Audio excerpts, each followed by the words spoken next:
नमस्कार, स्वागत आहे नवीन एका व्हिडिओमध्ये। गेले 1.5-2 वर्ष आपण ज्या पैलवानांच्या मुलाखतीची वाट बघत होतात आतुरतेने, कारण की बरेचशा लोकांचे कमेंट्स येत होते महाराष्ट्र केसरी पैलवान सईद चौशे यांची तुम्ही मुलाखत घ्या, आणि हे भरभरून कमेंट्स आणि त्यांच्यावर असणारं प्रेम प्रेक्षकांचं आणि खरोखर भारी वाटलं। विशेष म्हणजे गेले 1.5-2 वर्षानंतर मी ज्या पैलवानांची मुलाखत घेण्यासाठी आतुरता माझ्यामध्ये होती आणि त्या पैलवानाबद्दल बरंचसं फक्त ऐकण्यात आलं होतं, परंतु मी काल आलो यांच्या तालमीमध्ये, भेट दिली। गेले मला वाटते 4-5 तास आम्ही बऱ्याचशा कुस्ती क्षेत्रावर गप्पा गोष्टी केलेल्या आहेत आणि त्याला अनुसरूनच आपण मुलाखत घेण्यासाठी आलेलो आहोत। मुलाखत म्हणण्यापेक्षा एक मनमोकळ्या गप्पा मारणार आहोत। पैलवान, प्रथम आपलं स्वागत आहे चॅनलमध्ये आणि वेळ दिलात भाऊ मुले, त्याबद्दल तर खरोखर मनापासून आभारी आहे। आता बरेचशा हितचिंतकांचं प्रेक्षकांचं हे प्रेम बघून, कारण की अनेक असे कमेंट्स येत होते, प्रत्यक्षात तुम्हाला पण म्हणत असतील वस्ता तुम्ही मुलाखत का देत नाही का, तर काय कारण होतं की तुम्ही मीडियापासून बरेचसे दिवस लांब राहिला? नमस्कार सर्व आपल्या जे तुमचे यूट्यूबचे जे हे आहेत सबस्क्रायबर आहेत ते सर्वांना व आता नवीन जे जोडणार आहेत त्यांना सर्वांना माझा नमस्कार। आणि आज तुम्ही कोल्हापूरहून माझ्या गावी आले त्याबद्दल मी प्रथमतःच तुमचं एक आभार मानतो। आणि मीडियापासून दूर राहण्याचं काय असं काय नव्हतं, परंतु काही कुस्तीमध्ये काही विषय झाले होते त्याच्यामुळं थोडंसं मी नाराज झालतो, पण आता पुन्हा नवीन उमेदीने आलेलो आहे। नक्कीच, आणि पैलवानाबद्दल बरंचसं काय आजच्या मुलाखतीत न जाणून घेणार आहोत, त्यामुळे व्हिडिओ हा शेवटपर्यंत बघा, कारण की सोन्यासारखे असे पैलवान आपल्याला व्हिडिओच्या माध्यमातून मुलाखतीच्या माध्यमातून बघायला मिळणार आहेत। त्यांच्या पूर्ण जीवन चरित्र जे आहे कुस्ती क्षेत्रातला ते आज जाणून घेणार आहोत। तसं बघितलं तर कुस्ती क्षेत्रामध्ये पारंपरिक अनुवंशिक आलेला खेळ यांच्यामध्ये, कारण की स्वतःचे घरी पैलवानकी जपणारे कुटुंब, कारण स्वतः त्यांचे वडील पण चांगले पैलवान होते। प्रथम त्यांच्याबद्दलच जाणून घेऊया। आता सगळ्या महाराष्ट्राला, देशाला तर माहित आहे ते महाराष्ट्र केसरी आहेत, त्यांच्याबद्दल पण त्या कुस्तीबद्दल सगळ्या गोष्टी जाणून घेणार आहोत। प्रथम त्यांच्या वडिलांबद्दल जाणून घेऊयात। वस्ताद, तुमच्या वडिलांबद्दल सांगा, कारण की बऱ्याचदा आम्ही फिरतोय त्यावेळेस ऐकण्यात येते की खूप मोठे पैलवान होते या भागामध्ये आणि बऱ्याचशा पैलवानांसोबत कुस्त्या झालेल्या आहेत। हा, वडिलांचे म्हणजे आमच्या वडिलांचं नाव अली चौस, अली बिन सईद म्हणायचे त्यांना, आणि आजोबांचंच नाव माझं ठेवण्यात आलं। आणि वडील माझे 1961-62 पासून म्हणजे 1961ला महाराष्ट्र केसरी त्यांनी सुरुवात केली ती वाटतं खेळायला, तर ते 1969 पर्यंत ते खेळले, एक 7-8 वर्ष अधिवेशन खेळलं ओपन मधून। आणि त्यांचा क्रीडा महोत्सव अजून म्हणजे खालच्या गटामध्ये 100 किलो गटामध्ये त्यांचे 2 वेळेस सुवर्ण पदक आहे, एकदा नागपूर अधिवेशन आणि एकदा कोल्हापूर अधिवेशन। आणि महाराष्ट्र केसरीमध्ये त्यांचे पूर्ण भारताचे सर्व पैलवान कुस्त्या झाल्या त्यांच्या, म्हणजे मास्टर चंगीराम बरोबर झाले, दीननाथ अण्णा बरोबर झाली, त्याच्यानंतर चंबा मुतनाळे बरोबर एक 3-4 वेळेस कुस्ती झाली। आणि म्हणजे असे जे नामांकित पल्ले म्हणजे अमरसिंग आहेत मध्य प्रदेशचे, त्यांच्याबरोबर झाले। असे जे बी पैलवान त्या काळामध्ये होते त्या सर्वांबरोबर त्यांच्या कुस्त्या चांगल्या झाल्या। आणि विशेष म्हणजे ते आष्टीत म्हणजे ह्या गावात राहून त्यांनी पूर्ण पैलवानकी केली, म्हणजे कुठंच न जाता इथं राहून त्यांनी 2 वेळेस ते एकी गटातून महाराष्ट्र केसरीमध्ये फायनलला बी आले, महाराष्ट्रातून ते सिनियर नॅशनलला 2 वेळेस गेले, हिंद केसरीमध्ये ते महाराष्ट्रातून त्यांनी 2 वेळेस खेळले, म्हणजे अशी त्यांची कारकीर्द राहिली। नक्कीच, आणि मला वाटते तुम्ही त्यांच्या कुस्त्या कधी बघितल्यात का लग्नानंतर त्यांनी कुस्ती थांबवली? नाही, म्हणजे माझ्या वडिलांचं असं झालं की माझ्या वडिलांना मुलं लवकर झाले नाही, म्हणजे त्यांचं वय जास्त होतं आणि मुलं लवकर झाले नसल्यामुळं त्यांना एक 10-15 वर्ष मुलं झाले नाही। त्याच्यानंतर मग दुसरं लग्न केलं माझ्या वडिलांनी आणि मग त्यांना मी झालो। तेव्हा कुस्ती थांबवली होती त्यावेळेस मग कसं त्यांचं लग्न म्हणजे खूप दिवस झाल्याच्या नंतर, लग्नानंतर बी खेळले ती 7-8 वर्ष, परंतु दुसरं लग्न झाल्यावर मग त्यांनी कुस्ती पास केली आणि मग मी त्यांना जन्माला आलो। फक्त त्यांनी सांगितले अशा कुस्त्या होते, तुम्हाला सांगायचे असतील ना? आम्ही हो सांगत होते। आणि माझे वडील म्हणजे मला एकदम मित्राप्रमाणे राहायचे माझ्याबरोबर, आणि त्यांचा सहवास खूप मला म्हणजे खूप आनंद, आणि तुम्ही त्यांना पहिल्यांदा त्यांच्याबद्दल विचारल्यामुळं मला खूप आनंद झाला. 2 वर्ष झाले त्यांना जाऊन, आणि त्यांच्याबरोबर राहून जे मी शिकलो, म्हणजे त्यांनी कुस्ती कशी करायची, कुस्ती कशी असती, घाबरायचं कसं नाही, हे त्यांनी मला लहानपणीच पूर्ण शिकवलं होतं. आणि ते त्यांच्या कुस्त्या बी सांगायचे, आणि दुसरे बी जे त्यांच्याबरोबरचे पैलवान आहेत ते त्यांच्याबद्दल बी खूप चांगलं सांगायचे. नक्कीच. आणि एक पालक म्हणून जर बघायचं झालं तर पालक हा प्रथम वस्ताद असतोय. कारण मुलांना जर पहिलं मार्गदर्शन करायचं असेल, या कुस्ती क्षेत्राकडे वळायचं असेल, तर सगळ्यात मोठं सहकार्य हे पालकांचं असतं. तसं वडिलांचं मार्गदर्शन त्यांना मिळालेलं आहे, म्हणून आज ते एवढे मोठे नामांकित पैलवान झालेत.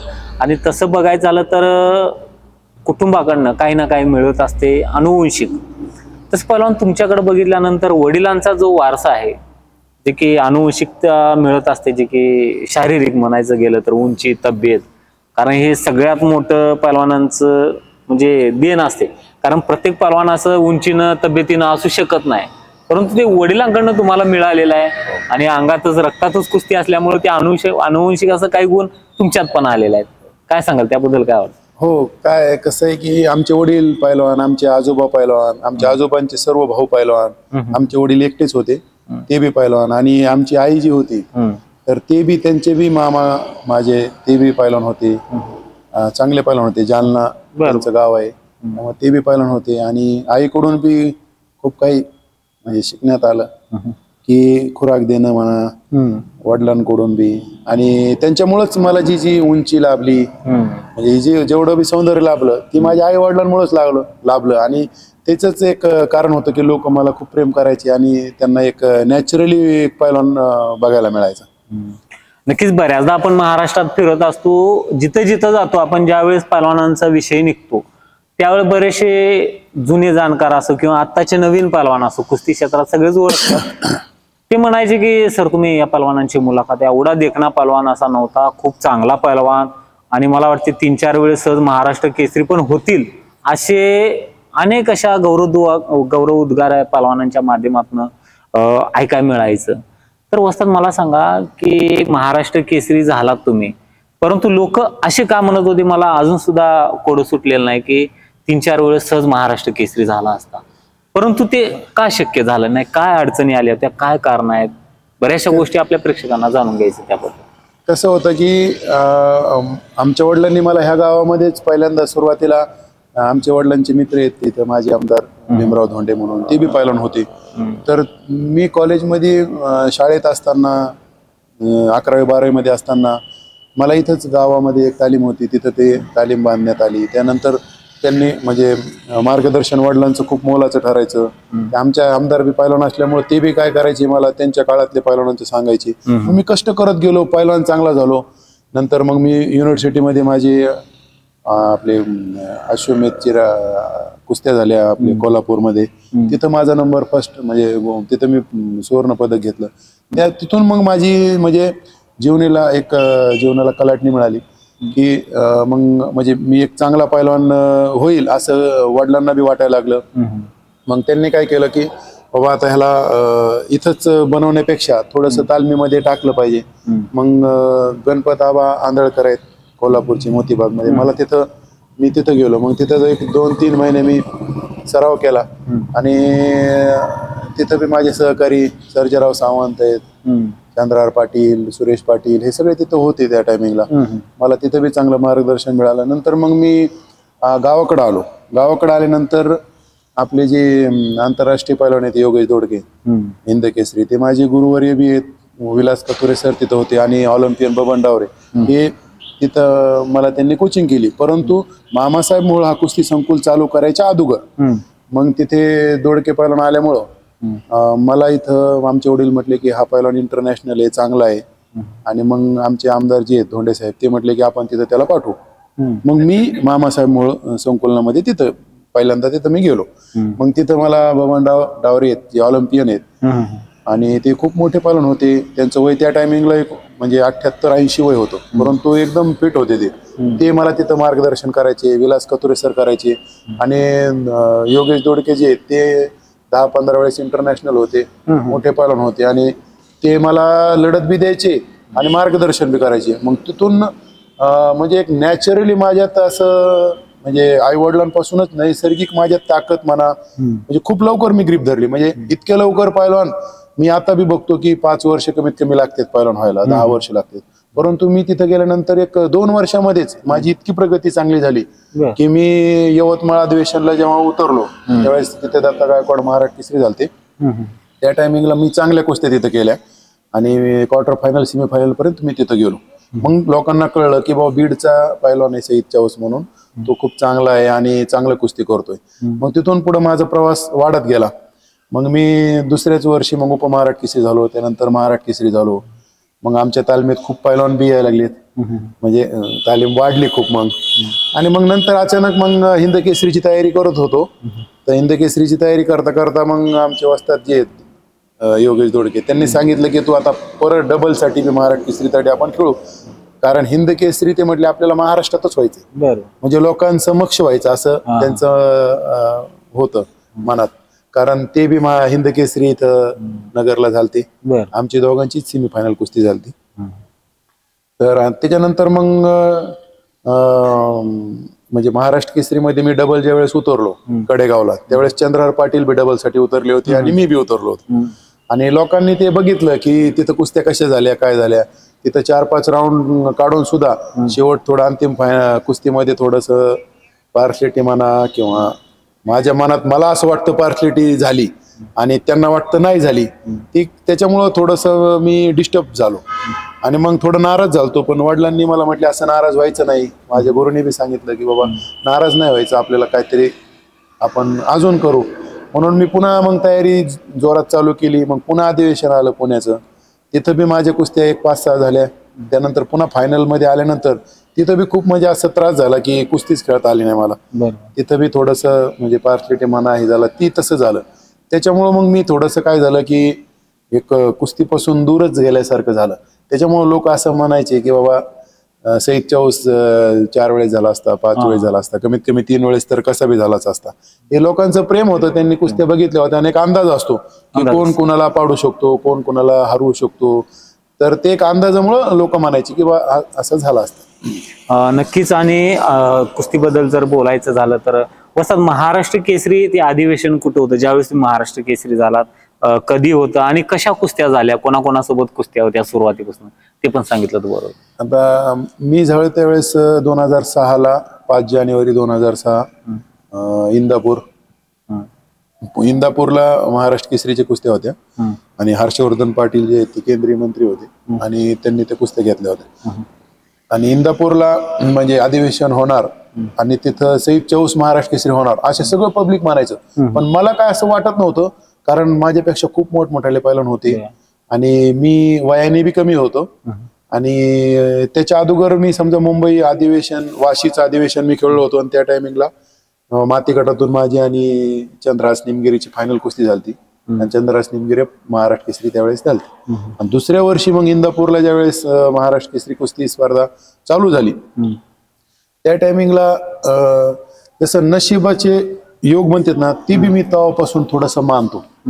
म्हणजे माझं संगच असं उदाहरण झालेलं आहे. कारण मी काय झालं की आमचे जे दोडके माझे जे गुरु होते त्यांनी मला वजन द्यायला सांगितलं.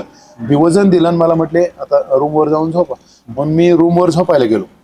तिथं म्हणजे खूप म्हणजे चांगले चांगले जुने पैलवान, मोठे पैलवान सगळ्यांनी वजन दिलं आणि ते अधिवेशन बी खूप गाजलं. कारण पब्लिक एवढी होती, कारण इंदापूर म्हटलं तर सगळे कुस्तीचा गड आहे तो आणि सगळे जाणकार पैलवान. कोणाची कुस्ती कशी येणार, 7 वाजता जरी कुस्ती असली तर स्टेडियम भरल्यासारखं वाटायचं. म्हणजे फर्स्ट राऊंड जर चांगला पडला तर ती इंदापूरचं स्टेडियम भरायचं, एवढं प्रतिसाद. हा. आणि गटातले बी जे पैलवान होते ना, ते गटातले पैलवानांच्या कुस्त्या त्यांना जाणकार असल्यामुळे कळायचं की त्याच्यामुळं पब्लिक बी खूप असायची. आणि माझं म्हणजे तिथं 7 कुस्त्या झाल्या. 7 कुस्त्यामध्ये माझ्यावर फक्त असलम काजी पैलवाननी 1 पॉईंट घेतला होता. बाकी सगळ्या कुस्त्या मी 10-0 किंवा बऱ्यापैकी पॉईंटनी जिंकलो होतो. आणि ज्या कुस्त्या होत्या त्यातली सगळ्यात चांगली कुस्ती म्हणजे तुम्हाला कोणती वाटली? म्हणजे समोरचा पैलवान ज्यावेळी फाईट देणारा असतो सगळ्यात चांगली पैलवान कुस्ती म्हणजे असलम काजी बरोबरच कुस्ती चांगली व्हायची. आणि असलम काजीची आणि माझी कुस्त्या 4-5 वेळेस झाल्या आणि ती आधी म्हणजे प्रत्येक अधिवेशनला आमची कुस्ती यायची, परंतु कुस्ती बी इतकी चांगली व्हायची की जसं एक 57 किलो 61 किलोचे जसे पैलवान एकमेकावर खूप फास्ट कुस्ती व्हायची आणि ईर्ष्या बी खूप असायची आणि असलम काजीचं त्यावेळेस खूप नाव बी होतं, पैलवान बी खूप मोठे होते, तर त्यांचीच कुस्ती समजा माझी चांगली झाली. महाराष्ट्र केसरी हे महाराष्ट्रासाठी महाराष्ट्राच्या पैलवानांसाठी प्रथम प्राधान्य दिलं जाते, कारण की ह्या टायटलला खूप महत्वाचं आहे. परंतु वस्तादांचं बद्दल बोलायचं झालं तर हिंद केसरी स्पर्धेमध्ये सुद्धा ते सहभागी झालेले आहे. वस्ताद त्याबद्दलच सांगा की जसं महाराष्ट्र केसरी आपण म्हणतोय, महाराष्ट्रात पूर्ण लोकप्रियता आहेच, परंतु इतर कोणकोणत्या स्पर्धा आहेत जे की तुम्ही अटेंड केलेल्या आहेत? तसं म्हणजे जे महापौर केसरीचे स्पर्धा असतात ते आम्ही कमी खेळलो. एक 8-10 स्पर्धा ते मी जिंकलेलो आहे, त्याची गाथा आहेत. बरोबर. आणि हिंद केसरीची स्पर्धा मी नाशिकला खेळलो आणि इथं अहमदनगरला खेळलो. आणि बाहेर म्हणजे कसं पंजाबला हरियाणाला बी हिंद केसरी स्पर्धा व्हायच्या, परंतु ती स्पर्धा कशी आहेत तर ते आपले कोणते बी आपले मैदान असले की ते काय करते, हिंद केसरीचा पट्टा आणि गदा, तर तिथं तशा स्पर्धा होत्या. परंतु जे ओरिजिनल हिंद केसरी आपण जे भरतो तर प्रत्येक स्टेटचा तो एक पैलवान त्याच्यामध्ये लढतो. तर तशा स्पर्धा मी 2 हिंद केसरीच्या खेळलो, एक नाशिकला खेळलो, एक अहमदनगरला खेळलो.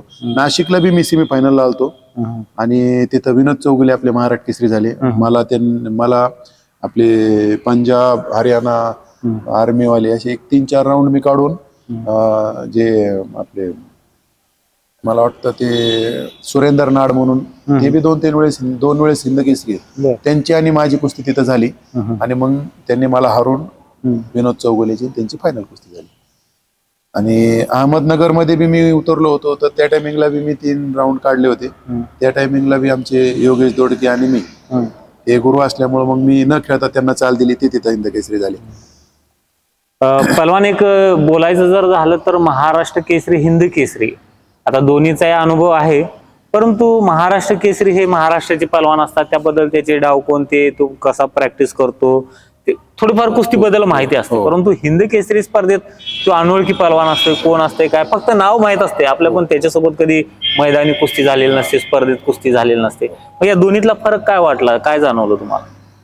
म्हणजे फरक असा असतो की महाराष्ट्राच्या पैलवानांचे आपल्याला डाव वगैरे माहित असतात आणि त्यांचे डाव माहित नसते, त्याच्यामुळे आपण खेळताना कधी बी अनोळखी पैलवानाबरोबर खूप जास्त अटॅक नाही केलं पाहिजे. जर एकदम आपली कुस्ती जर समजा अनोळखी पैलवानाबरोबर आली तर त्याचे डावच माहित नसतात, आपण पहिल्यांदा थोडं डिफेन्सिव्ह राहून थोडा त्याचा अंदाज घेतला पाहिजे की तो स्टॅमिना मध्ये कसा आहे, तो ताकदीला कसा आहे, आणि त्या हिशोबाने मग आपली पुढची रणनीती आपल्याला ठरवावी लागते. आणि तुम्ही मातीतनच निवड व्हायची का इथनं, का मॅटवर खेळायचं? नाही, मातीमधूनच म्हणजे मला मातीमधून चांगलं जमायचं आणि मी लहानपणापासून मातीचा जास्त सराव केल्यामुळे मी मातीमधूनच अधिवेशन करायचो महाराष्ट्र. आणि आंतरराष्ट्रीय कुस्तीबद्दल जर बोलायचं झालं तर अनेक अशा पाकिस्तानच्या पहलवाना बरं झालेले आहेत, दुबईला पण कुस्ती झालेली आहेत, त्याबद्दल पण सांगा. हा, आंतरराष्ट्रीय म्हणजे आपले दुबईला निमंत्रित ह्याच्या कुस्त्या होत्या, त्याच्यामुळे आपले दिल्लीचे बी चांगले पैलवान ती पलविंदर चीमा आणि हरियाणाची काही मुलं होते, काही महाराष्ट्रातले आम्ही होतो. तिथं दुबईमध्ये चांगल्या कुस्त्या होतात, म्हणजे इंडिया वर्सेस पाकिस्तान. तर तिथं मी एक 4 पैलवानांना पाडलेलं आहे पाकिस्तानच्या. आणि इथं बी पाकिस्तानाचे 2 पैलवान मी, एक पिंपरी चिंचवडला आणि एक पुणेमध्ये, त्यांना मी हरवलंय.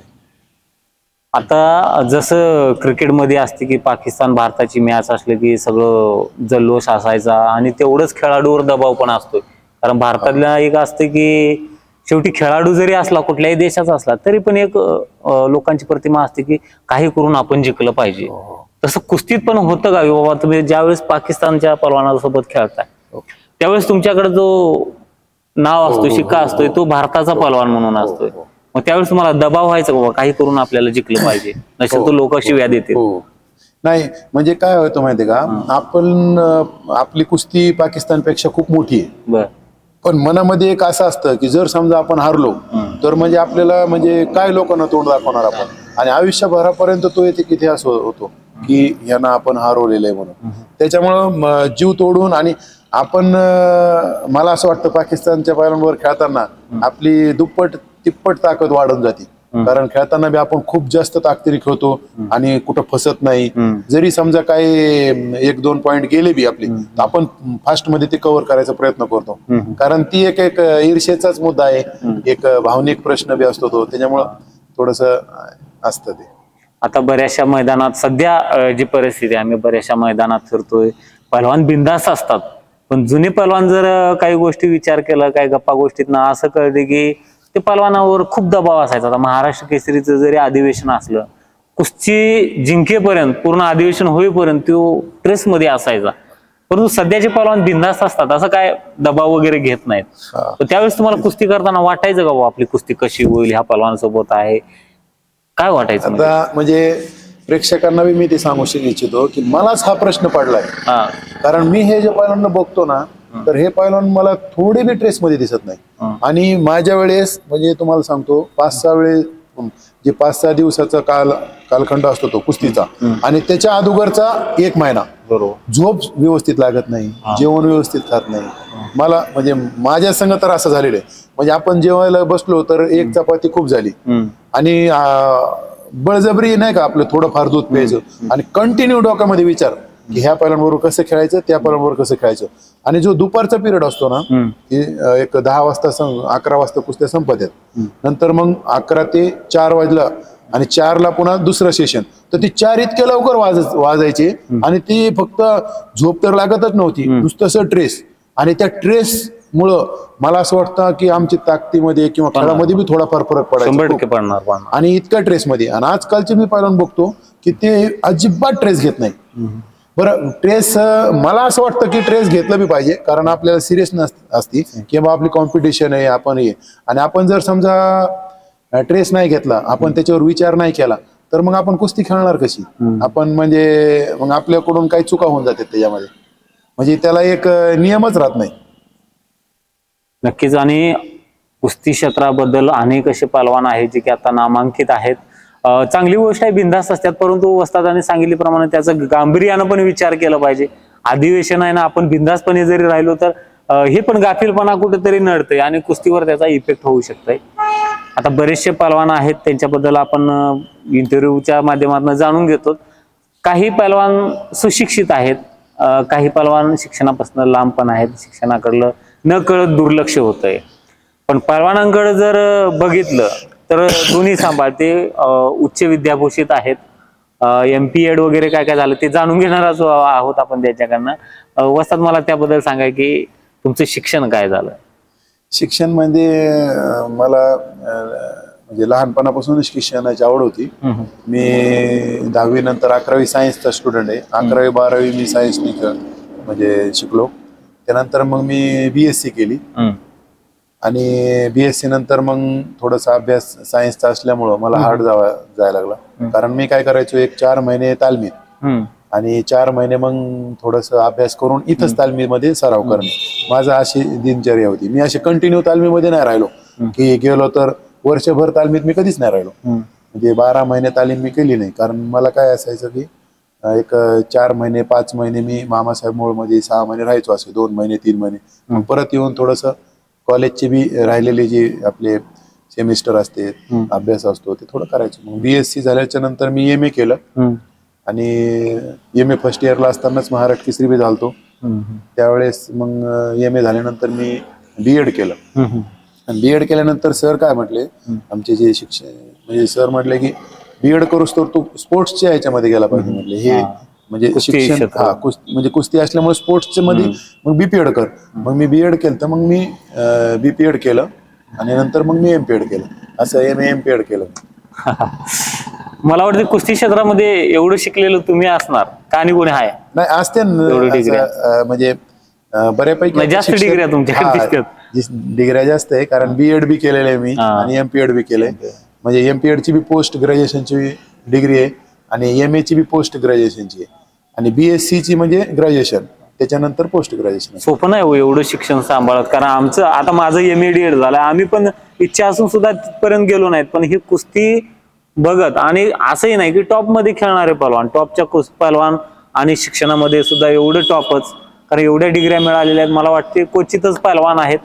आणि आजकाल जर बघितलं तर एक सर्वसामान्यांच्या मनामध्ये काय असतंय की पैलवान जास्त शिकलेले नसत्या, शिक्षणाकडे कुस्तीमुळे दुर्लक्ष होतंय.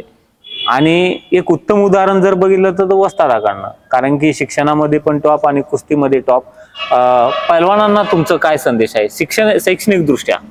कारण काय होते, बऱ्याच पालकांना असं असतं की आपला पैलवान, आपल्या मुलाला पैलवान बनवावं, परंतु त्यांच्या मनात एक भीती असते की जर कुस्ती करताना, कुस्ती हा क्षेत्र असा आहे की लगेच पेरलं उगवत नाही, 10-10 वर्ष मेहनत करावं लागते. त्यामुळे पालकांची इच्छा असते की बाबा आपल्या मुलांना कुस्ती क्षेत्राकडे आपण स्पोर्ट्समध्ये हे करावं, परंतु शिक्षणाकडे दुर्लक्ष होतंय म्हणून एक भीतीपोटी ते कुस्तीकडे पाठवत नाहीत मुलांना. त्यांच्यासाठी तुमचा मोलाचा संदेश काय, कारण तुमचा अनुभव आहे त्यात?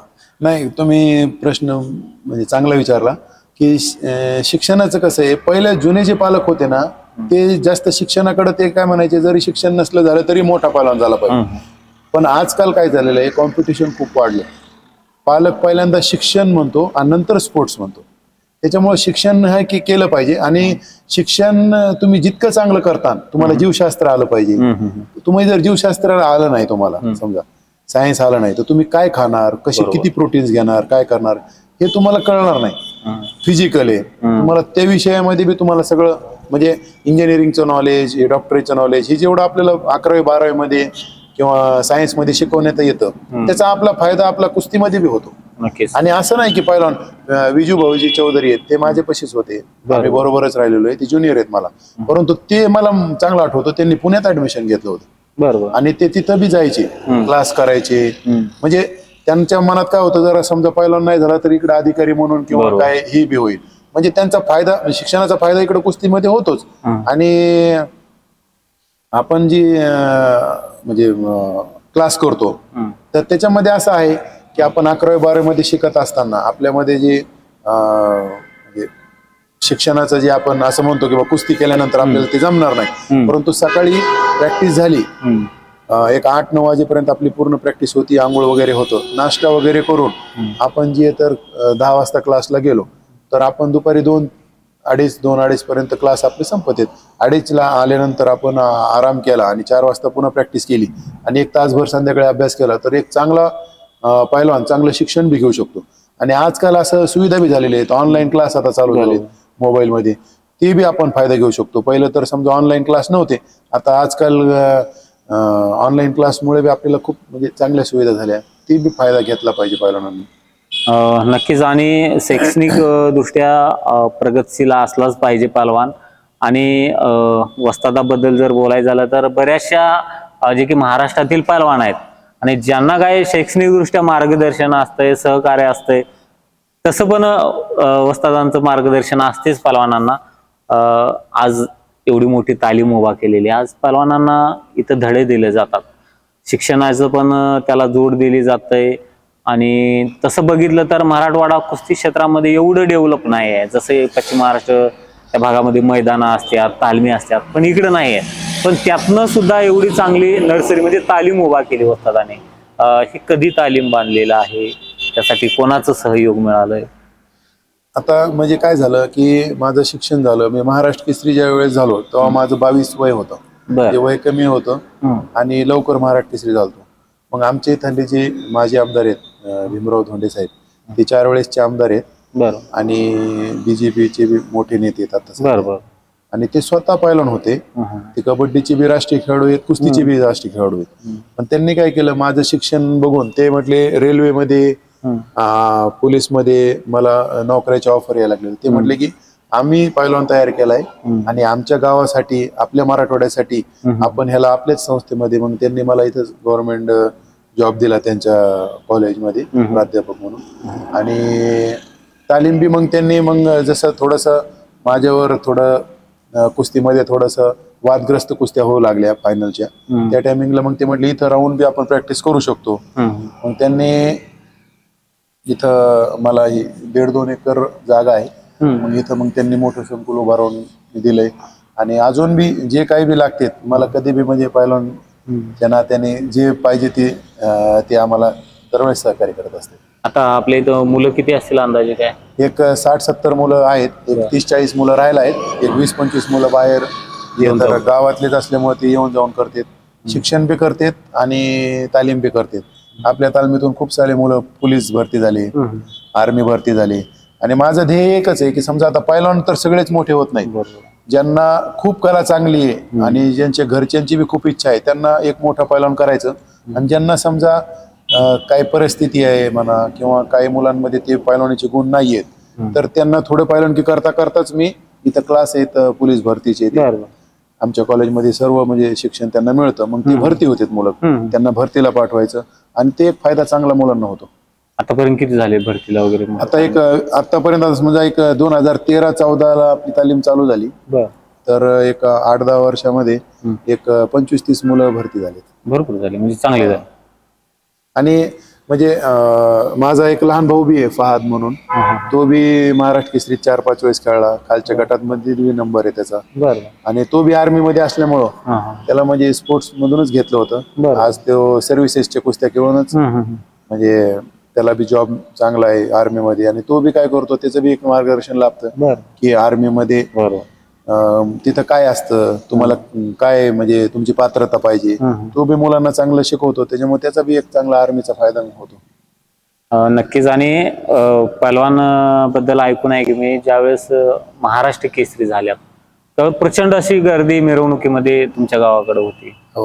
काय किती होती संख्या आणि कोण आलते प्रतिष्ठित नागरिक? म्हणजे खूप चांगला माझा सत्कार झाला, इतका मोठा की मराठवाड्यामध्ये बिराजदार मामा महाराष्ट्र केसरी झालते, त्याच्यानंतर शिवाजी केकान झाले, नंतर मी झालतो. खूप मोठा गॅप पडला होता. खूप लोकांना आनंद झाला की एक 25-30 हजार लोक आष्टीमध्ये त्या टायमिंगला माझ्या सत्कारला आले. आणि आपले स्वर्गीय गोपीनाथरावजी मुंडे साहेब आणि आमचे पालकमंत्री, आमचे इथले सर्व आमदार, म्हणजे एक 10-15 आमदार आमच्या जिल्ह्याचे जे आहेत ते सर्व आलते आणि खूप मोठी मिरवणूक निघली होती आणि मोठा सत्कार झाला माझा.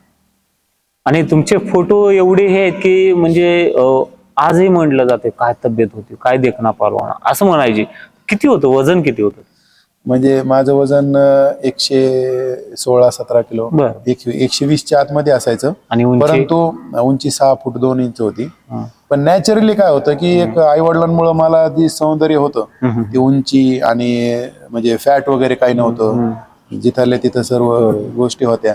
आणि कष्ट तर खूप पैलवान करतात, माझ्यापेक्षा डबल कष्ट करणारे बी पैलवान आहेत. परंतु मी एक नशीबवान आहे की तुम्ही बघा माझं कान सुद्धा लागलेलं नाहीये, म्हणजे कान लागला नाही. आणि मला वाटत नाही कोणता एक असा पैलवान असेल की त्याला कान लागलेला नसेल. महाराष्ट्र केसरी, हिंद केसरी, नॅशनल इतके म्हणजे लढून सुद्धा कान लागला नाही. म्हणजे एक काय कारण आहे? मला आता बघितलं, माझंही लक्ष नव्हतं, पण साधं चॅम्पियन आणि खालचा पलवान जरी असलं तर कान लागलेले असतात. पण माझं बिलकुल कान बी लागला नाही.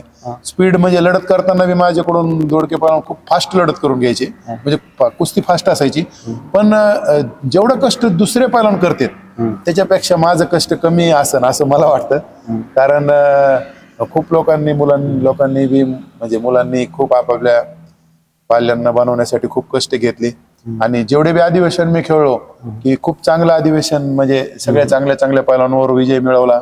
सगळ्या चांगल्या पैलवानांवर जो विजय मिळवताना जी पब्लिक मला रिस्पॉन्स द्यायची, म्हणजे त्या काळामध्ये इतकी की पोलिसांच्या गराड्यामध्ये मला कपडे घालावं लागायचे. आणि खूप म्हणजे प्रेम दिलं लोकांनी, त्यांचं कधीच प्रेम मी विसरू शकत नाही. आज बी मी कधी बी आखाड्यात गेलो की लोक मला खूप प्रेम करतात. आणि म्हणजे ती एक असं म्हणजे तुम्हाला बोलताना बी असं म्हणजे त्या काळामध्ये मी गेल्यासारखं वाटतं मला, की असं वाटतं की आज बी आपण कपडे काढून खेळावा किंवा कुस्ती करावा. कारण लोकांचं ते प्रेम आणि ते कुस्ती क्षेत्राबद्दल आदर, तर एक ती एक हीच असते.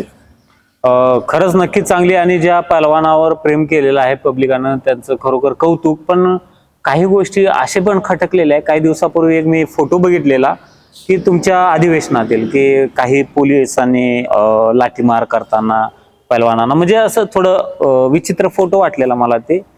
ते कुठल्या अधिवेशनाचा होता आणि काय नेमकं झालं त्यात? ते असं का पोलिसांनी वर्तन केलेलं आहे तुमच्याबद्दल? काय होतं की पुणे सांगवीला अधिवेशन भरलं होतं आणि कडेगाव मध्ये थोडी वादग्रस्त कुस्ती झाली माझी. आणि त्यावेळेस बी माझा डबलचा चान्स गेलता. आणि त्यावेळेस डबल मी म्हणजे मला असं वाटायचं की मी डबल महाराष्ट्र केसरी होईलच. त्यावेळेस चंद्रहार पाटील डबल महाराष्ट्र केसरी झाले. त्यावेळेस वादग्रस्त जरा कुस्ती झाली माझी, तिथं बी वाद झाला. आणि मग 1 वर्षभर इतकी तयारी केली खूप की हिंद केसरीत बी खेळायचं आणि महाराष्ट्र केसरीत बी खेळायचं आणि खूप कष्ट केलं आणि सांगली अधिवेशनला उतरलो आणि तिथं बी मी 6 म्हणजे चांगल्या कुस्त्या केल्या. तिथं बी काजी पैलवानची माझी झाली, चौगुले पैलवानची माझी झाली, गोचडे पैलवानची माझी झाली, पुंडलिक गायकवाडांची माझी झाली. म्हणजे एकदम चांगल्या कुस्त्या तिथं बी झाल्या. आणि नंतर मग मी ज्यावेळेस फायनलला आलो तर माझी आणि विकी बनकर, विजय बनकरची माझी कुस्ती होती. आणि ते स्थानिक असल्यामुळे, तसं स्थानिक बी असल्यामुळे बी, पण स्थानिक लोक मला बी खूप प्रेम करायचे. म्हणजे माझी कुस्तीच्या वेळेस म्हणजे खूपच प्रेम करायची ती. आणि सगळ्यांना असं वाटायचं की आता ह्या वेळेस तर सईद डबल होणारच आहे म्हटले. तर त्यावेळेस बी काय झालं की तिथं मॅटवरच खूप लोक अचानक कुठून येऊन बसले आणि काय म्हणजे मॅटवर कुस्तीच खेळून देत नव्हते. खूप कुस्ती ती म्हणजे एक आजूबाजूला सगळे लोक आणि कॅमेरे बी खूप फुटले त्या टायमिंगला.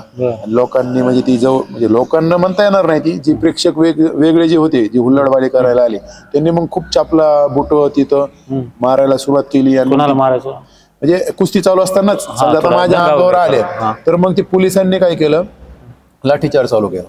मग पोलिसांनी खूप म्हणजे जे लाठीचार्ज केला तर मग आम्हाला बाजूला काढण्यात आलं. मग ते खूप प्रेक्षक ते ढकलाढकली चालू झाली आणि कुस्ती तशीच चालू. आणि तशीच चालू मध्ये विजय बनकरला विजय दिला आणि मग ती कुस्ती थोडीशी वादग्रस्तच ठरली. मग मीडियाने बी खूप उचलून धरलं त्याला की कुस्ती बरोबर झाली नाही, हुल्लडबाजी झाली, अशी कुस्ती नसती, कुस्ती डबल घ्या. त्याचे खूप प्रस्ताव बी झाले. मग त्याच्यामुळं काय झालं थोडंसं, आणि लगेच एक 5-8 दिवसानंतर लोणीकांतला हिंद केसरी होते. त्या टायमिंगला जोगेंदर हिंद केसरी झाले. मग त्या टायमिंगला म्हणजे मला असं वाटायचं की मी जर तिथं डबल महाराष्ट्र केसरी झालो असतो तर हिंद केसरी बी झालो असतो किंवा म्हणजे चांगली तयारी होती माझी त्यावेळेस. मग मी त्या हिंद केसरीत खेळलो नाही.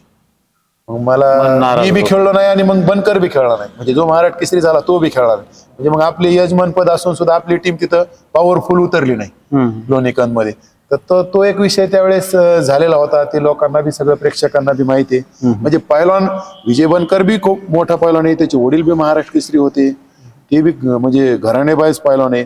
परंतु काय होतं, काही प्रेक्षकांमुळं, काही जवळच्या लोकांना वाटतं की माझ्या जवळच्यांना वाटतं मी झालं पाहिजे, त्यांच्या जवळच्यांना वाटतं ती झालं पाहिजे. पण कुस्ती रास्त झाली पाहिजे. मॅटवर एकही मुलगा नाही पाहिजे. तुम्ही जर मॅटवरच जर सगळे बसवले आणि कुस्ती जर चालू केली तर कोणता बी किती बी मोठा पैलवान असला तर तो म्हणजे त्याचं लक्षच केंद्रित होत नाही, तो खेळूच शकत नाही. त्याचं लक्ष बाहेर जातं की बाबा बाहेरून कोणी आपल्याला मारतंय का, कोणी काय बोलतंय का, कोणी काय शिवाय देतंय का. मग तो एकदम दबावाखाली येतो. आणि पहिलं एक 5-6 कुस्त्या झालेल्या असतात. त्याच्यामुळं त्याच्यानंतर मग आता आजच्या कुस्त्यांमध्ये तर ऑनलाईन आहे, आचारसंहिता बी जाहीर करतात. परंतु सर्व प्रेक्षकांना बी आणि जवळच्या स्पर्धकांना बी मी विनंती करतो की तुमच्या माध्यमातून की बाबा की कष्ट खूप पैलवान करत असतात. आपल्याला वाटतं की आपलाच पैलवान जिंकला पाहिजे. माझ्या म्हणजे समर्थकांना वाटतं मी जिंकलो पाहिजे, दुसऱ्यांना वाटतं तो जिंकला पाहिजे. परंतु जो खरा कष्ट करतो त्याला तुम्ही मॅटवर खेळून दिलं पाहिजे. मॅटवर कुणीच घेतलं नाही पाहिजे आणि ती एक एन्जॉय म्हणून खेळ बघितला पाहिजे. आणि जो बी विजय होईल त्याला तुम्ही हार घातला पाहिजे. आणि दुसऱ्या पैलवानाला बी असं वाटतं की नाही बाबा मी कष्ट केलं, थोडासा कमी पडला असेल, त्याच्यामुळे आपण बी पुढच्या वर्षी करू. परंतु ते त्यांची एक टीम तयार होणं, ती मॅटवरच बसणं, आता मी त्यांची नावं घेत नाही, परंतु ते प्रकार आता बंद होणार आहे. कारण ऑनलाईन मुळे काय होतंय, आता तुम्ही सोशल मीडियामध्ये सगळं दाखवतात, त्याच्यामुळे खूप कमी झालाय. परंतु इथून पुढे बी सर्व म्हणजे प्रेक्षकांना बी, त्यांना बी की एक बाबा त्यांनी व्यवस्थित कुस्त्या होऊन दिल्या पाहिजे आणि आतमध्ये कुणीही आलं नाही पाहिजे. निवांत गॅलरीमध्ये जो बी मुलगा विजय होईल त्यांनी विजय दिला पाहिजे. नक्कीच. आणि यामध्ये कुठल्याही पैलवानाचा दोष काही नसतो. पैलवानाला त्याचा नातेवाईक, गाववाले, भागवाले थोडं इकडे तिकडे असतंय, पंच वगैरे काय ते, पण कुठल्याही पैलवानांना आपण दोष देऊ शकत नाही. पण वस्ताद हे पण असं बोललं तर बरं होईल की आता 2 पैलवान जर खेळत आहेत, समोरचा पैलवान आहे, त्याच्या पाठीमागं त्याची मित्रमंडळी भरपूर आहेत, कोच आहेत, वस्ताद आहेत, गाववाले आहेत, आणि प्रतिस्पर्धी पैलवान आहे, त्याच्या मागं कोणच नाही, तो एकटाच खेळाडू आहे.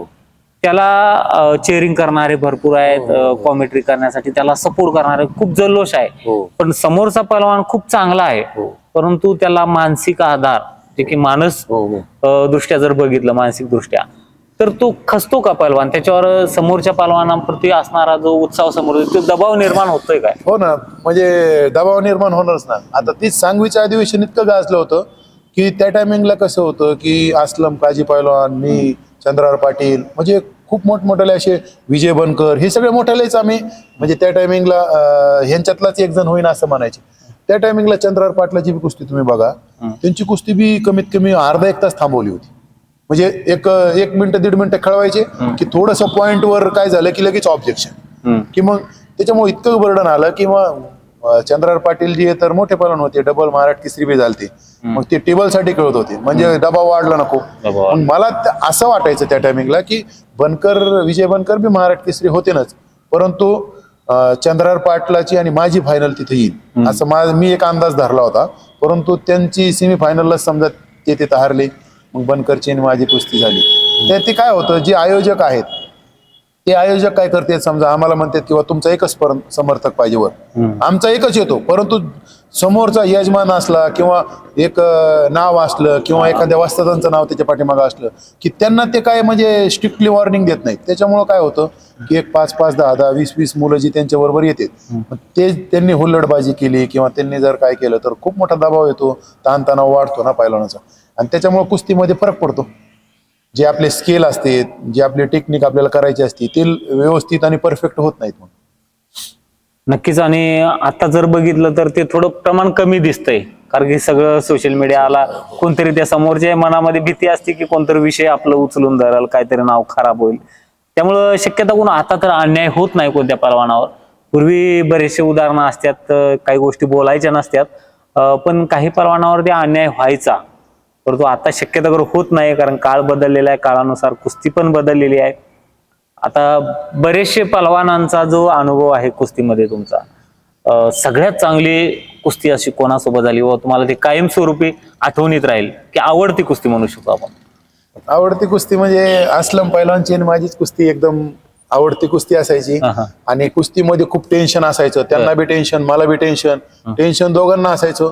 आणि कुस्ती बी तशी व्हायची, म्हणजे कुस्ती खेळल्याच्या नंतर खाली आल्यानंतर असं वाटायचं की खरंच आपण कुस्ती खेळून आलोय. म्हणजे उठता बी येत नव्हतं, बसता येत नव्हतं, 2-3 दिवस अंग सुद्धा दुखायचं. म्हणजे अशा कुस्ती तशी कोणती कुस्ती झाली का कुठल्या याच्यात? म्हणजे हो, 4-5 वेळेस कुस्त्या झाल्यात, त्यामुळे दोन्ही सगळ्या वेळेस कुस्त्या एकदम टफ झाल्या. वस्ताद असलम काजी सरांचं नाव भरपूर आहे, कोल्हापूरच्या गंगावेस तालमीचे मातब्बर पैलवान आहेत. आजही अभिमानानं नाव घेतलं जाते, त्या भागाचे जुने जाणकार लोक आहेत. तर आम्हाला तुमच्या पण कुस्त्या बघायला मिळाल्या नाहीत, त्यांच्याही बघायला मिळाल्या नाही, कारण आम्ही तसं 1-2 वर्ष झालं कुस्ती क्षेत्रात आलो. सोशल मीडियावर पण एक मोजकेच क्वचितच व्हिडिओ बघायला मिळतात. पण ते पैलवान कसे होते त्यांच्याबद्दल पण सांगा थोडं. असलम पैलवानचे म्हणजे त्या काळामध्ये म्हणजे ज्यांच्या संघ कुस्त्या झाल्या ते सर्वांना म्हणजे पाडतच, म्हणजे त्यांनी विजयच मिळवायला चालू केला. म्हणजे हरियाणा म्हणा, पंजाब म्हणा, दिल्ली म्हणा, महाराष्ट्रातले एक पैलवान त्यांनी 5-5, 10-10 वेळेस पाडले. म्हणजे असं त्यांनी म्हणजे त्यांचा एकदम धूमधडाकाच त्या काळामध्ये आणि खूप नाव झालेलं. आणि पहिल्यांदा अधिवेशन मध्ये ते उतरले होते, मग मुंबईला मला वाटतं माझी त्यांची कुस्ती झाली पहिल्यांदा. आणि आमची कुस्ती बी चांगली म्हणजे व्हायची. काही कुस्ती कशा असतात, थोडस पवित्रा चेंज झाला किंवा टेक्निक थोडी चेंज झाली तर थोडस अवघड पडतं पहिल्यांदा. पण वस्ताद काही म्हणा, काय असं असते की महाराष्ट्र केसरी कष्ट मेहनत तर सगळी करतात, पण काही गोष्टी नशिबाचाही भाग असतो. आता नितीन कुर्द पैलवान, असलम काजी पैलवान हे 10-10 वर्ष प्रतिनिधित्व करणारे महाराष्ट्र केसरीला, आणि अख्ख्या महाराष्ट्रामध्ये दबदबा असायचा कुस्ती क्षेत्रात, पण ते कुठेतरी महाराष्ट्र केसरीपासून लांब राहायचे. हो, काय असायचं माहितीये का की नशिबाचा विभाग लागतोच. आणि दुसरी गोष्ट आपल्याला लॉट्स कसे पडतात थोडासा, लॉट्स थोडासा आपल्याला ज्याच्याबरोबर समजा कुस्ती जमत नाही त्याच्यावर पहिलाच राऊंड जर पडला तर तो पहिल्या फेरीतच बाहेर पडतो. आणि जर समजा तो लॉट्स त्याला नाही पडला तर ती कुस्ती फायनलला बी येऊ शकते. तर असं काही थोडस असतं. पण असलम पैलवानला जे महाराष्ट्र केसरींना जी इज्जत आहे त्याच्यापेक्षा बी थोडी जास्त इज्जत त्या पैलवानला बी आहे ना. म्हणजे लोकांनी त्यांना म्हणजे लोकांच्या मनातला महाराष्ट्र केसरी बी बनवला आहे ना त्यांना. म्हणजे ही बी खूप मोठी गोष्ट आहे. आणि त्यांच्याबद्दल सांगायचं म्हणजे ते नम्र पैलवान आहेत, गुरुचा मान ठेवतात आणि कष्टाळू बी पैलवान असतात. आणि तेच म्हणजे तसेच गुण प्रत्येक पैलवानांनी घ्यावा की आपापल्या गुरुचा त्यांनी मान सन्मान मरेपर्यंत ठेवला पाहिजे. आणि ज्यांनी आपल्याला घडवलं, जे आपले आई वडील आहेत, त्यांचा मान सन्मान आणि गुरुचा मान हे आयुष्यभरात कोणत्याच पैलवानांनी विसरलं नाही पाहिजे. आणि ज्यावेळेस महाराष्ट्र केसरी झाला त्यावेळेस मामासाहेब मोहोळमध्येच होता. हो. पण कितव्या वर्षी तुम्ही पैलवानकी सुरुवात केली? वयाच्या का? हा, वयाच्या. म्हणजे मी लहान, माझं वय एक 14-15 वर्ष असेल. त्यावेळेस पासून माझ्या वडिलांनी मला कुस्तीचे धडे द्यायला चालू केले. गावातच मी इथंच रनिंग करायचो, मग घरातच ते मला घरातच डाव शिकवायचे थोडे थोडे. मग तेव्हापासून चालू झाली आणि गावातच पैलवानकी माझी म्हणजे मी मोठा बी गावातच झालो.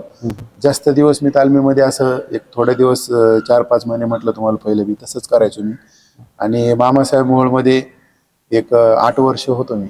त्याच्यानंतर मग हिंद केसरी आखाडा आम्ही योगेश दोडके आमचे जे गुरु आहेत त्यांनी बांधला. मग तिथं मी एक 4-5 वर्ष राहिलो आणि तिथून मग आमच्या आमदार साहेबांची तालीम बांधली. मग इथं आलो, इथून प्रवास चालू झाला. ज्यावेळेस तुम्ही महाराष्ट्र केसरी झालात त्यावेळेस सहकारी कोणते पैलवान होते? कारण की जसा आई वडिलांचा गुरुचा आशीर्वाद असतोय तेवढंच त्याच्या पार्टनरचा पण असतो का? तर तो पैलवान काय खाल्लाय, वेळेत खातोय काय, त्याचं सगळं कामे जे आहेत स्वयंपाकापासून डाएट पासून सगळं हे त्याचा पार्टनर बघत असतो. म्हणजे महाराष्ट्र केसरी तुम्ही जाता त्याचं श्रेय पण तुमच्या पार्टनरला जातं. असा कोणता पार्टनर आहे का तुमचा? आता माझ्या गावातलाच एक म्हणजे इथे जवळ गाव आहे पिंपरी म्हणून, तिथं उद्धव कोंडे म्हणून माझा सहकारी होता.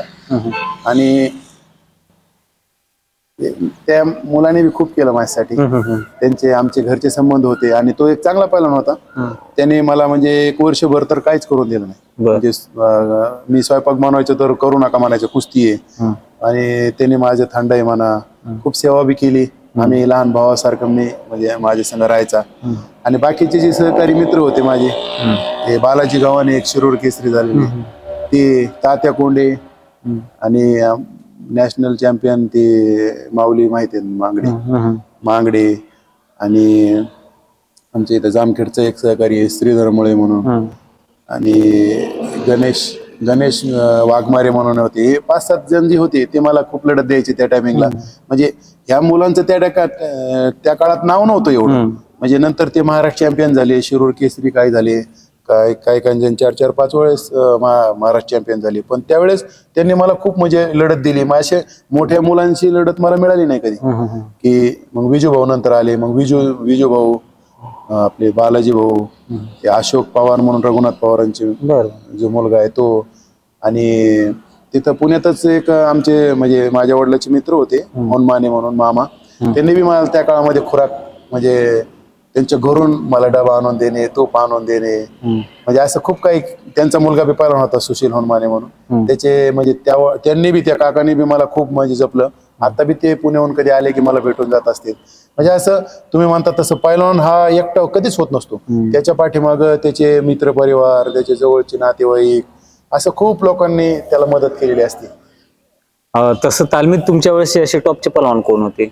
आता माझ्या वेळेस कसं होतं की मामासाहेब मोहोळमध्ये दोडके पैलवानच मोठे होते आणि त्याच्यानंतर नेमकी सुरुवात झाली नेमकंच मी आणि ज्ञानेश्वर मांगडे त्या टायमिंगला खूप मोठे पैलवान होते. आणि विलास भिलारे म्हणून होते. अजून हनुमंत नांगरे म्हणून एक तिथं गडनावणे गाव आहे तिथलं ते एक होते. आणि मग बाकीचे कसे म्हणजे आम्ही म्हणजे माझ्या रेंज मध्ये तात्या कोंडे, आता जिल्हा परिषदचे मेंबर आहे बघा, आमदारकी बी त्यांनी लढवली, ते बी चांगले पैलवान होते, महाराष्ट्रात त्यांचा नंबर आहे. आणि उमेश दिघे म्हणून होते तिथलेच. पुन्हा ते दादा धुमाळ म्हणून होते, त्यांचे भाऊ एक होते.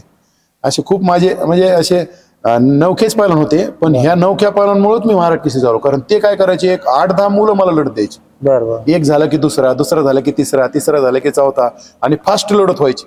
त्याच्यामुळं मला काय होतं की त्यांना पॉइंट घेणे त्यांच्यावर, त्यांना चित करणे. म्हणजे मग मोठा मुलगा जरी आला मला राऊंड मध्ये तर मला काय वाटत नव्हतं. स्पीड होती, स्टॅमिना होता आणि ती रोजची सवय होती. त्याच्यामुळं त्यांचा चांगला फायदा मिळाला. नक्कीच. आणि तसं कुस्तीबद्दल जर बघितलं तर दोन्ही पण त्यांना एक्सपिरियन्स आहे. मॅटवरनं पण तुम्ही खेळलात काय? असं हो. म्हणजे युनिव्हर्सिटीचे स्पर्धा मी खेळलो, त्याच्यात नंबर आहे माझा. त्यानंतर सिनियर नॅशनलला खेळलो, त्याच्यामध्ये नंबर नाही मिळाला. कारण माझ्या वेळेस काय व्हायचं की कॉम्पिटिशन एवढं हार्ड असायचं की बलविंदर चिमा, राजू तोमर, राकेश पटेल, रोहित पटेल आणि ते बिरजू म्हणून एक होते, असे एक 8-10 पैलवान सिनियर नॅशनलला खूप तगडे कॉम्पिटिशन असायचं. मग त्याच्यामध्ये 1-2 दुसरा तिसरा राऊंड त्यांच्या बरोबर आला तर मग समजा ते हरवायचे आम्हाला. काय होते बऱ्याचदा आम्ही फिरतो की रोहित पटेलचं नाव खूप आहे, कारण जुन्यापासून नवीन पैलवानापर्यंत सगळं नाव काढलं जातंय. आता आम्हाला एवढी कुस्त्या बघायला मिळाल्या नाहीत, परंतु प्रत्येक क्षेत्रात कुस्ती क्षेत्रात प्रत्येक व्यक्ती त्यांना ओळखतंय चांगलं. आणि मला वाटते मामासाहेब मोहोळला पण ते असतात, विजयभाऊला पण मार्गदर्शन असते, आणि तुम्ही त्या तालमीचे मल्ल आहात. त्यांचं तुमचं असं म्हणजे कधी कुस्त्या आल्यात काय, किंवा असं मैत्रीपूर्ण संबंध आहे का, म्हणजे मार्गदर्शन वगैरे चर्चा काही गोष्टी होत असतात? हो, त्या काळामध्ये काय होतं की पटेल म्हणजे राकेश पटेल, ते राजकुमारांची मुले आहेत. म्हणजे राकेश पटेल नाही, राकेश पटेल यांचे नातेवाईक आहेत रोहित पटेलांचे. आणि ते 5-6 पैलवान त्या टायमिंगला पूर्ण भारतभर फिरायचे. त्यांची एक गाडी असायची सुमो, ती गाडी घेऊन ते आमच्या भागात बी यायची, इथं बी, आणि सगळीकडे ती फिरायची. आणि रोहित पटेल जी आहे तर नंतर मग त्यांना तशीच सवय लागली, ते आमच्या टायमिंगला मग ते बी असे फिरायला लागले. मग ते आमच्या भागातच त्यांची कुस्ती माझी त्यांची झाली. कुस्ती खूप चांगली झाली, खूप वेळ बी झाली, आणि सुटली कुस्ती ती. आणि सुटल्यानंतर मग कुस्ती त्यांनी मग इथं महाराष्ट्रात बऱ्यापैकी सगळ्यांना पाडलं होतं. त्या टायमिंगला नाव बी चांगलं होतं. मग माझी त्यांची कुस्ती सुटली, आणि नंतर मग ते सिनियर नॅशनलला मी गेल्यानंतर ते मला तिथं भेटले. आणि मग तिथं आमची जी दोडके पैलवान आहेत, योगेश दोडके जी माझे गुरु आहेत, त्यांनी मग त्यांना सांगितलं की आप उधर महाराष्ट्र में हमारे अखाडे में आओ. आणि दोडके पैलवानी त्यांना पहिल्यांदा मामासाहेब मोहोळ मध्ये आणलं. मग आणल्यानंतर मग ते म्हटले मग मैदानी कुस्त्या सहित माझ्या त्यांना सांगावं लागेल, म्हटलं मग कुस्ती नाही करायला पाहिजे. मग मी म्हटलं मी आपके साथ नाही लढूंगा कभी. आणि त्यांचा स्वभाव बी खूप चांगला आहे, नम्र पैलवान. प्रत्येक पैलवानला एक, ते आज बी तुम्ही बघा, ते एक लहान पैलवानासारखं ते वागत असते. आधी बी चेष्टा मस्करी करणार, चांगलं राहणार. आणि रेल्वेमध्ये नोकरीला बी आहेत ते, त्याच्यामुळं त्यांचा बी इतका फायदा झाला. अमोल भाऊंना झाला, विजू भाऊला झाला, मला बी झाला. म्हणजे सर्वांना ते काय करतात की एक चांगलं मार्गदर्शन करणे, आणि एक निगर म्हणजे गर्व बी नाही त्यांना. आणि त्या काळात मग आमची जेव्हा नीट आणि हरियाणामध्ये सिनियर नॅशनलला माझी त्यांची भेट झाली, मग त्यावेळेस ती मला वाटतं 2006ला आली. पण त्यावेळेस मानधन कसं असायचं? आता बघतोय ना आपण, थार मिळते, बुलेट मिळते, गाड्या किती असं रोज मैदानामध्ये आहेतच पहलवान, रोज कुस्त्या आहे, एक दिवस खाडा नाही. तसं तुमचे अशी कुस्त्या व्हायच्या काय, आणि काय बक्षीस असायचं त्यावेळेस? कसं महाराष्ट्र केसरीला, आता बघा महाराष्ट्र केसरीला बी खूप म्हणजे बक्षीस आहे. माझ्या वेळेस महाराष्ट्र केसरीला बक्षीसच नव्हतं, फक्त गदा मिळाली, बाकी काही गदा मिळाली. म्हणजे त्यांना माहित बी नसन की पैसे द्यावे लागतील, म्हणजे पैसे बी दिले नाही. आणि जसंच गदा मिळाली तर इतकी पब्लिक, आणि ते म्हणजे 4-5 तास म्हणजे त्याच्यातच निघून गेले. आणि आता कसं हे बक्षीस ठेवायला लागले. आणि म्हणजे एक त्यावेळेसच्या कुस्तीमध्ये ना आजच्या कुस्तीमध्ये एक बदल दिसतो की एक नावासाठी, बाबा आमच्या गावचं नाव आहे, माझ्या जिल्ह्याचं नाव आहे, माझ्या घराचं नाव आहे, आपलं स्वतःचं नाव आहे, एक टेन्शन असायचं. आणि त्या नावासाठी कुस्ती खेळायची. आणि आता कसं होतंय की काय नाही, आता म्हणजे फक्त एक पैशासाठी कुस्ती, म्हणजे मी त्यांना नाव नाही ठेवत, पण फक्त पैशासाठी कुस्ती बी पैलवानांनी नाही खेळली पाहिजे. म्हणजे त्यांनी एक आपल्या स्वतःच्या नावासाठी किंवा एक ईर्षेसाठी की आज मी जर पडलो तर मी उद्या ह्याला पाडणारच आहे, एवढी ईर्षेने कुस्ती व्हायची आणि एवढी काटा कुस्ती व्हायची. आणि आज काय व्हायला लागले, त्याला पडलं तरी बी काय वाटणार, तो एका पैलवानकडून 10 वेळेस पाडला तरी बी तो 11 वेळेस बी पाडायला तयार. म्हणजे अशा पैलवानांची जी वृत्ती झालेली आहे, तर त्यांनी ती वृत्ती बी सोडली पाहिजे. म्हणजे त्यांना वाईट नाही वाटलं पाहिजे या गोष्टीचं. कारण कसं असतं की आपल्याला एक मोलाचा सल्ला बी एक चांगला असतो, आणि त्याच्यात आपले नाव असतं, आपल्या आईवडिलांचं नाव असतं, आपल्या गावाचं नाव असतं. ते पैलवानांनी थोडंसं नक्कीच. आणि वस्तादमध्ये आणि हे कित्येक प्रेक्षकांच्या मनात आहे, ते मनातलं बोलून दाखवले. आता आमच्याही मनात आहे, पण काही गोष्टी आम्ही बंधनामुळं कोणाला तर वाईट वाटते म्हणून बोलू शकत नाही. पण हे खरोखर कुठेतरी आता सध्या जे चाललंय ना, ते खूप वाईट चाललंय. आता बोलायची गरज नाही, सगळ्यांना समजतेच, पण ती थांबायला पाहिजे. आता बाहेरचे पैलवान येतात, कसं कुस्ती आहे, पहिलं बाहेरचे पैलवान यायचे, आपल्या पैलवानावर विजय मिळवून जायचे. परंतु आता असं झालंय की क्वचितच पैलवान असा आहे की बाहेरचा येतोय, महाराष्ट्रात त्या पैलवानावर विजय मिळून जातो, दिल्ली, पंजाब, हरियाणा पैलवान यायचे पडायचे. हे काहीतरी कुठेतरी थांबलं पाहिजे आणि कोणतर समोर येऊन बोललं पाहिजे. ठीक आहे, पैलवान चांगले आहेत आपले महाराष्ट्राचे, जेवढे पैलवान आहेत ते खरोखर चांगले आहेत आणि प्रतिस्पर्ध्यावर विजय मिळवण्याची यांच्यात धमक आहे.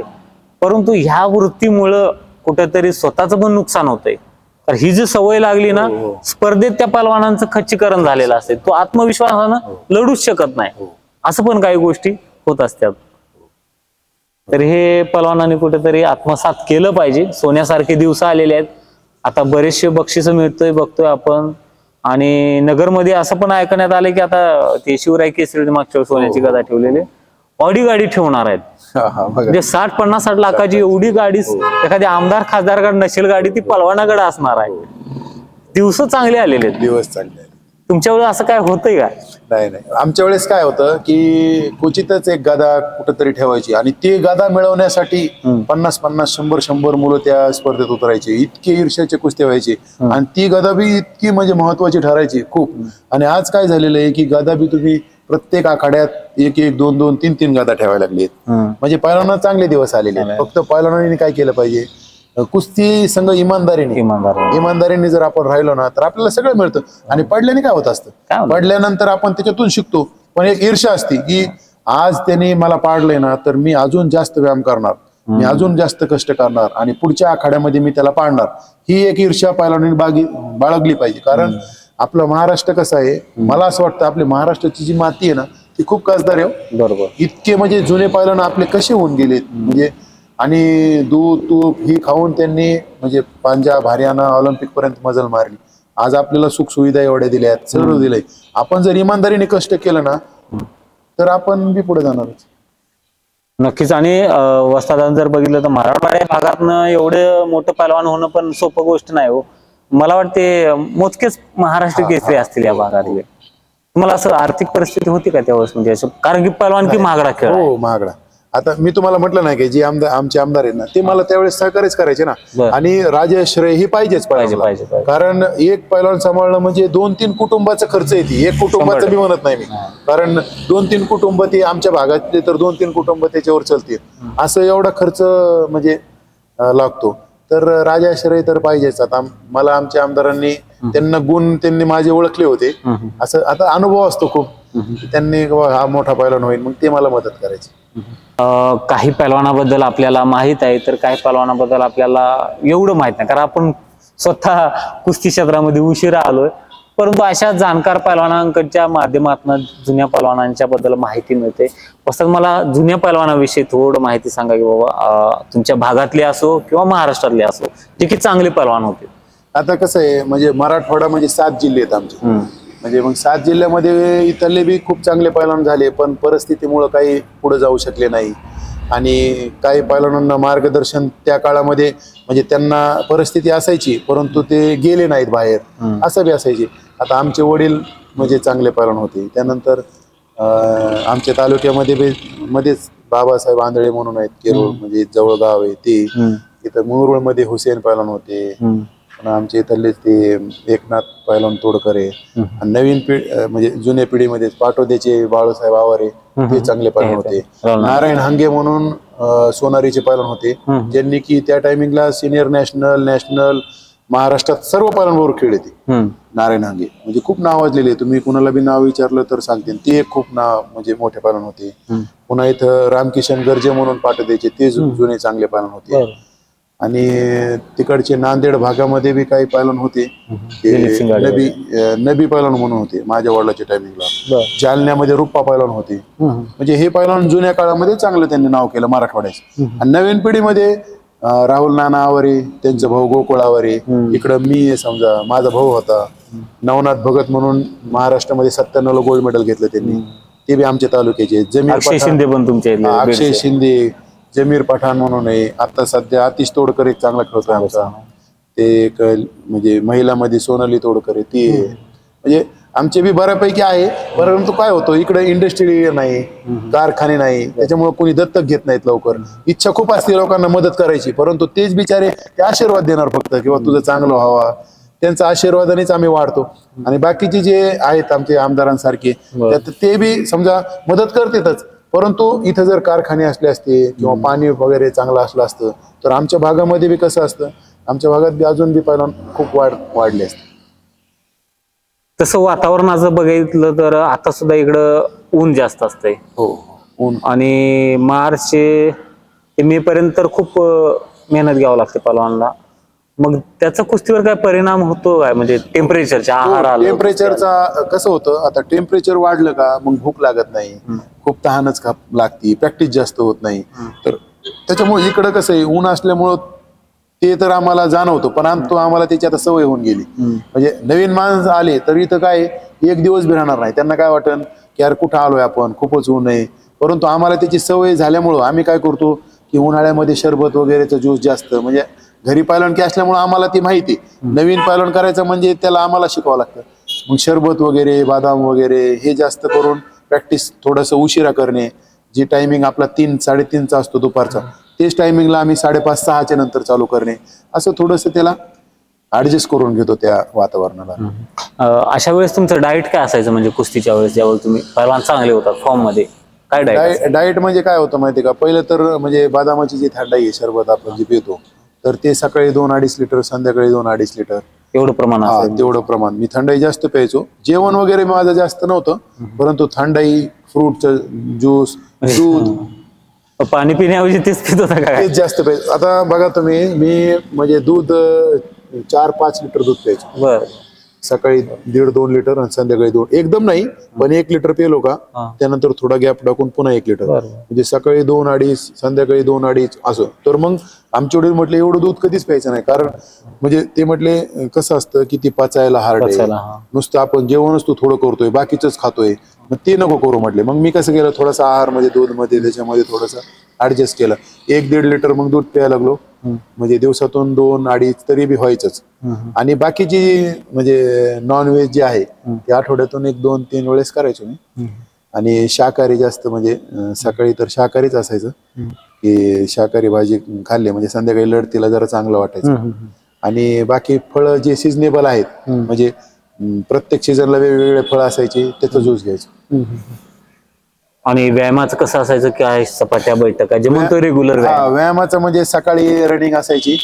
रनिंग जास्त होत नव्हती, स्प्रिंट जास्त चांगली मारायचो मी. म्हणजे 100 मीटरचे जे स्प्रिंट आहेत ते एक 20-25 स्प्रिंट जास्त घ्यायचो.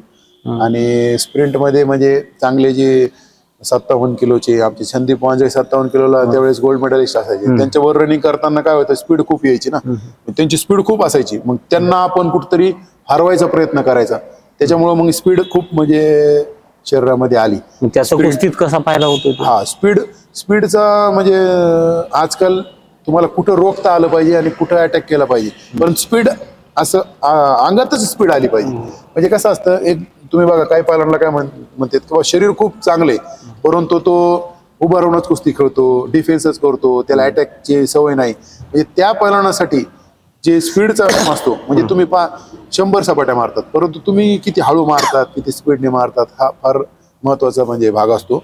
आपण समजा एक 10-15 जरी सपाट्या मारल्या पण स्पीडने मारली, पुन्हा थोडं थांबून पुन्हा स्पीडने मारली, तर आपल्या शरीरामध्ये स्पीड येते. आणि स्प्रिंट केल्याने बी चांगली. सपाट्या किती काढायच्या, बैठका वगैरे? बैठका मारायचो चांगले, पण सपाट्या काय जास्त एक 200-300 लढत झाल्यानंतर मारायचो. पण ताकदीचा व्यायाम खूप करायचो. म्हणजे माझ्यापाशी तिथं एक फळी होती, ती एक 30-35 किलोची फळी असन, ती गळ्यात मी घालायचो. आणि चाक होता आमचा, 100 किलोचा चाक असन, तो गळ्यात घालायचो. ती फळीवर एक जण बसवायचो 100-125 किलोचा, म्हणजे आपलं जेवढं वजन आहे तेवढाच बसायचा. हा, त्या फळीवर. आणि गळ्यात बी चाक, आणि ती गळ्यात चाक आणि फळी, त्याच्यावर 100च्या वरचा मुलगा, आणि ते असं म्हणजे पूर्ण गळ्यात घालून ती जी मी ओढायचो ना, तर ती घेऊन मी पळायचो असं गोल गोल. तर त्याच्यामध्ये कमरेमध्ये ताकद आणि पायात ताकद खूप आलती. म्हणजे असं ताकदीचा व्यायाम खूप करायचो. नक्कीच फरक पडतोय त्या पहलवान? हा, कुस्तीमध्ये होतो फायदा? हो, कुस्तीमध्ये चांगला फायदा होतो. कुठेतरी ह्या गोष्टीचाही पहलवानाने व्यायाम केला पाहिजे. बरेचशा गोष्टी आपण पहलवानाकडनं जाणून घेतलेला आहे. आणि जे प्रेक्षकांची इच्छा होती की बरेच दिवस झालं मुलाखत घ्या म्हणत होते, कमेंट्स करत होते, आणि आज व्हिडिओच्या माध्यमातून त्यांची मुलाखत आपल्या प्रेक्षकांना बघायला मिळणार आहे. मला वाटतं आतापर्यंत त्यांनी बाहेर मुलाखत कोणाला दिलेली नाही, परंतु आपण स्वतःला भाग्यशाली समजतो की आपल्याला अशा चांगल्या पहलवानाची मुलाखत घेण्याची संधी मिळालेली आहे. तर व्हिडिओच्या माध्यमातून ही मुलाखत आपल्याला बघायला मिळालेली आहे. तर व्हिडिओ कसा वाटतो नक्की सांगा आणि भेटूया एखाद्या अशाच मुलाखतीमध्ये नवीन एका व्हिडिओमध्ये. तोपर्यंत धन्यवाद.